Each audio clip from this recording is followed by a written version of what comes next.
Hello दोस्त, जय हिंद जय भारत। आज का हमारा टॉपिक है resonance condition of a series LCR circuit. देखो सीरीज एलसीआर सर्किट क्या है ये हम ऑलरेडी पढ़ चुके हैं कि भाई एक ऐसा सर्किट जिसके अंदर इंडक्टर भी हो यानी कि एल, जिसमें कैपेसिटर भी हो यानी कि सी, और जिसमें रजिस्टर भी हो यानी कि आर। तो ऐसे एलसीआर सर्किट को अपन ने नाम दिया था एलसीआर सर्किट नाम दिया था। तो रेजोनेंस कंडीशन क्या होती है, मतलब ऐसी क्या कंडीशन है जब हम बोलेंगे कि एलसीआर सर्किट रेजोनेंस कंडीशन में है। तो पहले हम इस बात को समझते हैं। A series LCR circuit is said to be in the resonance condition when the current through it has its maximum value. यानी ध्यान से समझना, यानी कि अगर उस सर्किट के अंदर एलसीआर सर्किट के अंदर, एलसीआर सर्किट हमारा कैसा था, एलसीआर सर्किट हमने ऐसे बनाया था, हमने यहाँ पे एल इंडक्टर यानी रजिस्टर और फिर कैपेसिटर, तो हमने एल सी आर, तो नाम समझ में आ रहा है। एलसीआर सर्किट के अंदर जब आपकी करंट की मैक्सिमम वैल्यू मिले, क्या मिले, और यहाँ पे ईएमएफ ऑल्टरनेट होता है जिसको बोलते थे E not sine omega T.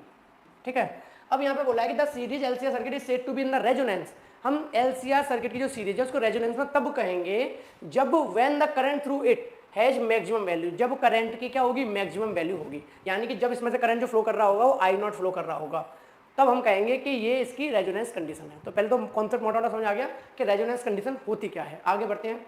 The current amplitude for a series LCR circuit is given by. अब याद करो जो पहले वाला डेरिवेशन कराया था उसमें हमने बताया था कि करंट की वैल्यू कितनी होती है एलसीआर सर्किट में, वहां ये फॉर्मुला निकल के आया था एक्सप्रेशन।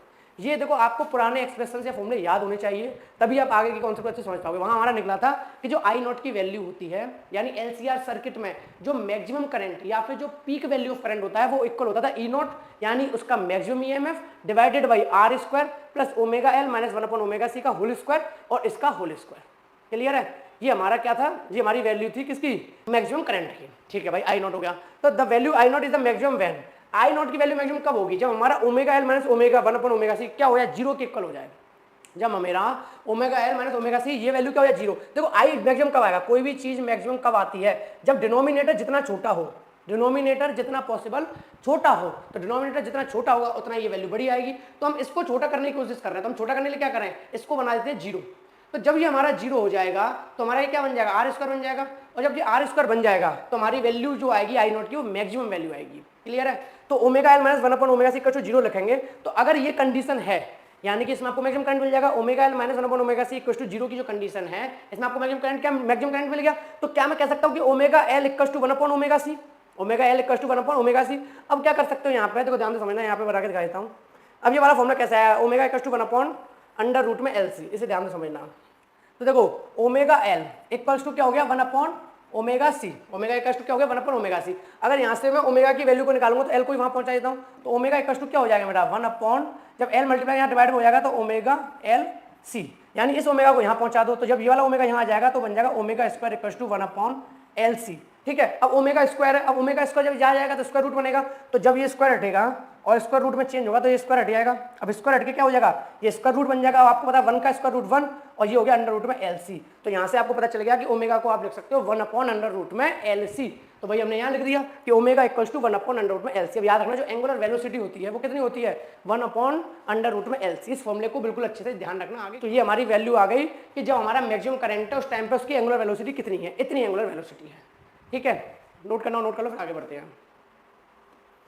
अब देखो देन इंपीडेंस जेड। अब जेड इंपीडेंस जेड कितना हो जाएगा, अगर आपने बोला है कि भाई ओमेगा एल माइनस का 1 upon omega C equal to क्या रख लो, जीरो रख लो, तो ओमेगा एल माइनस का 1 upon omega C equal to zero रख लो, तो आपको इंपीडेंस कितना मिलेगा, जेड इक्वल टू ये होता था आर एल, अब ये बन गया zero, omega L minus 1 upon C omega इसका स्क्वायर, तो आपको मिल गया Z equal to R square. क्या मिल जाएगा, Z equal to under root में आर स्क्वायर। अंडर रूट में आर स्क्वायर क्या होता है, आर, तो इसीलिए इन्होंने बोला जेड इक्वल टू आर। यानी कहने का मतलब ये है कि जो आपका इंपीडेंस होता है, देखो आई नॉट इक्वल टू क्या था, आई नॉट इक्वल टू था ई नॉट अपॉन जेड, और जेड की वैल्यू ये हुआ करती थी भाई, जेड की ही तो वैल्यू हुआ करती थी। अगर आपको याद हो तो यहाँ पे जेड की वैल्यू क्या होती थी, जेड की वैल्यू हुआ करती थी हमारी अंडर रूट में आर स्क्वायर प्लस फिर क्या था हमारा ओमेगा एल, यानी कि omega L minus 1 upon omega C का होल स्क्वायर, ये हुआ करती थी। अब ये कह रहे हैं जेड हमारा क्या है, ये इंपीडेंस होता था। अगर I not equal to E not upon Z है, I not equal to E not upon Z है, तो आई नॉट के लिए कब होगी, जब जेड कम से कम होगा, और जेड कम से कम कितना निकल के आया, जेड कम से कम निकल के आया आर, यानी जब जेड आर के इक्वल हो जाएगा तो आपको मैक्सिमम करंट मिल जाएगा उस एलसीआर सर्किट के अंदर। तो वही लिखा है clearly the impedance is minimum, the circuit is purely resistive, यानी कि यहाँ से कंक्लूजन ये निकला कि जो सबसे ज्यादा मैक्सिमम करंट है वो कब मिल रहा है, जब प्योरली रेजिस्टिव सर्किट है, यानी कि इंपीडेंस और आपका जो कंसेप्ट वो कैपेसिटर है वो नहीं है, ठीक है। प्योरली रेजिस्टिव सर्किट का केस है, the current and voltage are in the same phase and the current in the circuit is maximum. यानी कि ये जो केस बन गया आपका, जब Z इक्वल टू R हो गया, Z इक्वल टू R हो गया तो आपका फॉर्मूला बन जाएगा I not equal to E not upon R। क्या बन जाएगा मेरे भाई? I not equal to E not upon R, यानी कि ZR के इक्वल हो गया। और ये केस किसका बन गया? प्योरली रेजिस्टिव सर्किट का। यानी आपको मैक्सिमम वैल्यू ऑफ करंट तब मिल सकती है जब आपके Z की वैल्यू यानी कि इंपीडेंस की वैल्यू R के इक्वल हो जाए, या तो ऐसे बोलो या ऐसे बोलो, आपको मैक्सिमम करंट की वैल्यू तब मिलती है जब वोल्टेज और आपका जो पोटेंशियल डिफरेंस होता है, यानी कि V वो सेम फेज में होता है, उनके बीच का फेज एंगल 0 होता है। और ऐसा तभी पॉसिबल है जब प्योरली रेजिस्टिव सर्किट हो। तो क्लियर है? तो आपको पता चलिए मैक्सिमम करंट की वैल्यू का केस। क्लियर है? आगे बढ़ते हैं। This condition of LCR circuit is called resonance condition. इसी को हम कहते हैं रेजोनेंस कंडीशन। यानी माइंड में क्लियर हो गया, रेजोनेंस कंडीशन में क्या होगा? रेजोनेंस कंडीशन में आपका एलसीआर सर्किट तो होगा, बट वो बिहेव किसकी तरह कर रहा होगा? प्योरली रेजिस्टिव सर्किट की तरह। क्लियर है? आपका जो एलसीआर सर्किट तो होगा, लेकिन रेजोनेंस कंडीशन अगर लग गई तो बिहेव कर रहा होगा कि भैया सिर्फ और सिर्फ रेजिस्टेंस उस एलसीआर सर्किट में है ही नहीं, एल और वो सी, ठीक है। प्योरली रेजिस्टिव सर्किट की तरह जब वो बिहेव करने लगे, समझ लो रेजोनेंस कंडीशन आपको प्राप्त हो गई, यानी कि मिल गई। कौन सा समझ में आ गया रेजोनेंस कंडीशन का? आगे, the frequency eight which the current amplitude I not, यानी वो फ्रीक्वेंसी जिस पे करंट का एम्पलीट्यूड आई नॉट होता है, attain a peak value is called manual is called natural और resonant frequency of the LCR circuit and is noted by FR. यानी कि जिस फ्रीक्वेंसी पर आपको ये रेजोनेंस कंडीशन मिलती है, या तो ऐसे बोलो या बोलो उस फ्रीक्वेंसी पर, जिस फ्रीक्वेंसी पर आपको मैक्सिमम करंट प्राप्त हो जाए, उस फ्रीक्वेंसी को हम क्या कहते हैं? नेचुरल फ्रीक्वेंसी या रेजोनेंट फ्रीक्वेंसी। क्लियर? और डिनोट करते हैं एफआर से, ठीक है। अब एफआर की वैल्यू निकाल देते हैं, तो रेजोनेंट फ्रीक्वेंसी नोट करना, नोट कर लो, फिर आगे बढ़ते हैं, ठीक है। तो रेजोनेंट फ्रीक्वेंसी समझ में आ गया, यानी कि जिस फ्रीक्वेंसी पर उसकी क्या हो? मैक्सिमम वैल्यू हो करंट की। आगे, तो ओमेगा आर इक्वल टू क्या होता है? आपको पता है ओमेगा वेलोसिटी क्या होती थी? Angular velocity 2 pi F are. अब चूंकि ये ओमेगा आर है तो यहाँ पे एफ आर लग गया, तो एफ आर की वैल्यू क्या आ जाएगी? 2 पाई को यहाँ पहुंचा दो, तो omega R equals to 2 pi equals to F R equals to F R. यहाँ तक क्लियर है बिल्कुल। अब आपको ओमेगा की वैल्यू याद है, एंगुलर वेलोसिटी कितनी वैल्यू थी? देखो ध्यान से, यहाँ लिखकर भी दिखाया था कि ओमेगा आर इक्वल्स टू कितना था आपका? ओमेगा आर जो आपका निकल के आया था, ओमेगा आर आपका निकल के आया था, ये रहा ओमेगा निकल के आया था 1/LC। Omega equals to 1/LC, तो ओमेगा की वैल्यू क्या लगा दोगे? 1/√LC, तो यहाँ पुट कर दो 1/√LC, तो एफ आर इक्वल्स टू क्या हो गया? 2 पाई 1/√LC। बिल्कुल क्लियर है, ठीक है। ओमेगा आर का मतलब क्या है? जो रेजोनेंस कंडीशन बात कर रही है, एंगुलर जो यहाँ पे से बोलोगे angular velocity at resonance condition, ठीक है। तो omega R equals to 2 pi F R for resonance frequency, यानी जब रेजोनेंस कंडीशन है उस टाइम पर जो उसकी फ्रीक्वेंसी है। तो एक और फॉर्मूला मिल गया, F R equals to 2 pi √LC। अब याद रखना ओमेगा जो इक्वल्स टू होता है, ओमेगा इक्वल्स टू कितना होता है आपका? ओमेगा इक्वल्स टू होता है एक तो फॉर्मूला 2 पाई एफ आर, ये याद रखना, और एक और था ओमेगा इक्वल्स टू कितना निकल के आया था? 1/√LC। एक ये याद रखना, ओमेगा इक्वल्स टू कितना निकल के आया था? 1/√LC। और फ्रीक्वेंसी कितनी होती है एट रेजोनेंस कंडीशन या रेजोनेंट फ्रीक्वेंसी?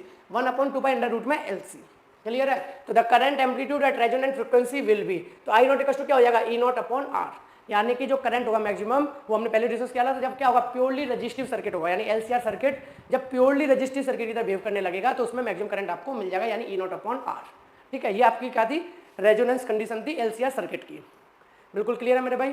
तो रेजोनेंस कंडीशन आई होप आपको समझ आ गया होगा कि रेजोनेंस कंडीशन क्या होती है एलसीआर सर्किट की। यानी रेजोनेंस कंडीशन वो कंडीशन है जब आपको करंट की मैक्सिमम वैल्यू मिले, और करंट की मैक्सिमम वैल्यू कब मिलती है? जब आपका एलसीआर सर्किट प्योरली रेजिस्टिव की तरह बिहेव करने लगे, ठीक है। और हमने वहां पे ये भी कैलकुलेट कर लिया रेजोनेंट फ्रीक्वेंसी। रेजोनेंट फ्रीक्वेंसी कितनी है हमारी? रेजोनेंट फ्रीक्वेंसी 1/2 पाई LC, या फिर जो एंगुलर वेलोसिटी है हमारी एट रेजोनेंस कंडीशन, वो कितनी है? ये फॉर्मूले याद रखना, काम आएंगे हमें आगे। तो ओमेगा इक्वल टू 1/√LC, ये अपन की एंगुलर वेलोसिटी है किस पे?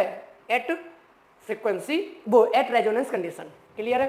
तो आई होप आपको कौन समझ आ गया होगा। फिर भी अगर कोई डाउट रह गया हो तो आप मुझे कमेंट सेक्शन में कमेंट करके बता सकते हैं। मिलते हैं फिर अपन नेक्स्ट वीडियो में अपने नए कॉन्सेप्ट के साथ। Thank you so much.